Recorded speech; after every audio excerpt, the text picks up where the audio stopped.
Maswerteng gabi po mga ka-STL. Narito na po ang resulta ng STL Rizal para sa araw na to, 3rd draw, October 27, 2024. Araw ng linggo, naway ang mga natayan nyo pong mga numero kanina ay manalo nawa ngayong gabing ito, 8:45 PM. Kaya kunin nyo na po yung mga tickets. Narito na po ang resulta.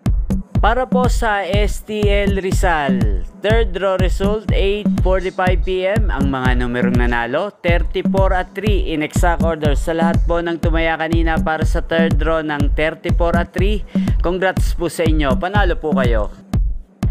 Ang STL Rizal ay napapanood nyo po sa channel na to, Roderick Hernandez TV, araw-araw mula Lunes hanggang Linggo, every 11 AM, 4 PM at 8:45 PM. Maraming salamat po sa panonood nyo sa aking channel. Huwag pong kalimutang mag-subscribe.